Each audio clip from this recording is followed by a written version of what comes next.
বর্তমান সময়ে পাড়ার চায়ের দোকানে বা অফিস কাছারিতে ডক্টর ভীমরাও রামজি আম্বেদকর সম্পর্কে আলোচনা হলে অনেককেই বলতে শোনা যায়, লোকটা স্বাধীনতা আন্দোলনের জন্য কি করেছে। কিন্তু যে মানুষটাকে নিজের সমাজের মানুষের সরকারি পুকুর থেকে জলপান করার অধিকারের জন্য আন্দোলন করতে হয়েছিল, স্বাধীনতা আন্দোলনে রাস্তায় নেমে আন্দোলনে সামিল হওয়া তার পক্ষে একটু কষ্টকরই ছিল।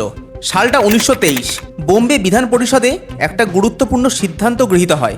সিদ্ধান্তে বলা হয়, সরকারি কুয়ো, জলাধার, ধর্মশালা, স্কুল, অফিস, আদালত, হাসপাতাল সব জায়গায় অস্পৃশ্যদের সমান সুযোগ দিতে হবে। সরকারি নির্দেশ যাতে শুধু খাতায় কলমে না থেকে যায়, এর জন্য ডক্টর আম্বেদকর 1924 সালে বহিষ্কৃত হিতকরণী সভা গঠন করেন, যার উদ্দেশ্য এই পিছিয়ে রাখা সমাজের উন্নয়ন এবং তাদের অধিকারসমূহ অর্জনে সহায়তা করা।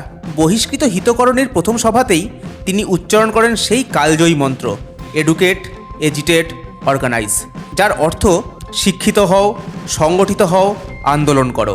1923 সালের পর 1926 সালে আরেকটি সংশোধনীর মাধ্যমে অস্পৃশ্যদের অধিকার আরও দৃঢ় হলেও বাস্তবে তা কার্যকর হওয়া সম্ভব হচ্ছিল না।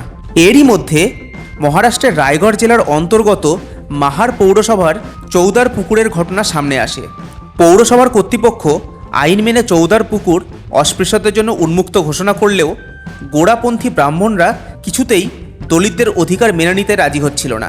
এই ঘটনার প্রতিকারার্থে তৎকালীন কোলবা জেলা, বর্তমানে রায়গড় জেলার অস্পৃশ্য সমাজ মাহারে একটি বড় সম্মেলন করার সিদ্ধান্ত নেয়। 1927 সালের 19 ও 20 মার্চ প্রায় 10,000 মানুষ সেই সম্মেলনে উপস্থিত হন।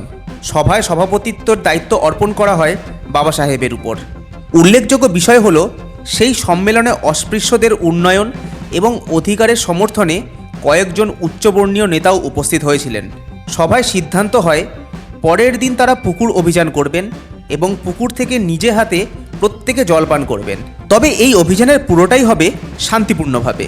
পরিকল্পনা মতো পরের দিন প্রায় 10,000 মানুষ একত্রিত হয়ে চৌদার পুকুরের উদ্দেশ্যে রওনা হন। এই 10,000 জন মানুষের বিশাল বড় মিছিলের নেতৃত্বে ছিলেন আম্বেদকর। চৌদার পুকুরে পৌঁছে আম্বেদকরই প্রথম জল স্পর্শ করেন এবং পান করেন, এবং এই ঘটনার পরই ডক্টর ভীমরাও রামজি আম্বেদকরকে বাবা সাহেব উপাধিতে ভূষিত করা হয় এবং এই ঘটনাই মাহার সত্যাগ্রহ নামে ইতিহাসের পাতায় জায়গা করে নেয়।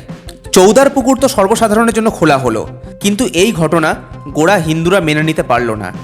অস্পৃশ্যদের ছোঁয়ায় চৌদার পুকুরের জল অপবিত্র হয়েছে বলে বর্ণ হিন্দুরা ঘোষণা করল এবং পুকুরের জল পুনরায় বিশুদ্ধ করার জন্য গোড়া হিন্দুদের একটি জরুরি সভা বসল।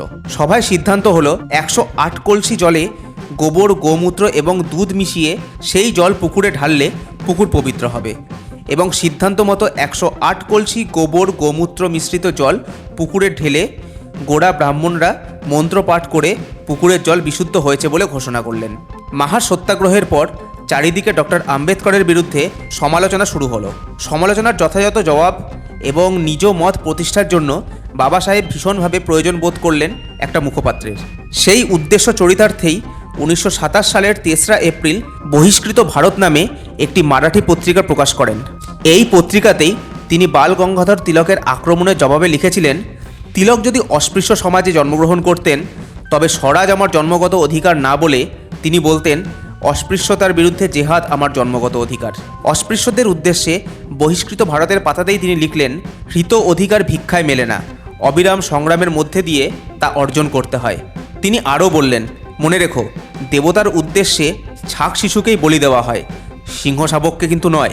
এইভাবেই ডক্টর আম্বেদকর যখন অস্পৃশ্যদের সমানাধিকার অর্জনের মধ্যে দিয়ে ভারতীয় সমাজকে মনুবাদী ব্যবস্থা থেকে বের করে আনার চেষ্টা চালাচ্ছে, ঠিক সেই সময়ই মাহার পৌরসভা হঠাৎ করে তাদের 1926 সালের সিদ্ধান্ত প্রত্যাহার করে জানায়, চৌদার পুকুরের জল পুনরায় অস্পৃশ্যদের জন্য নিষিদ্ধ করা হলো।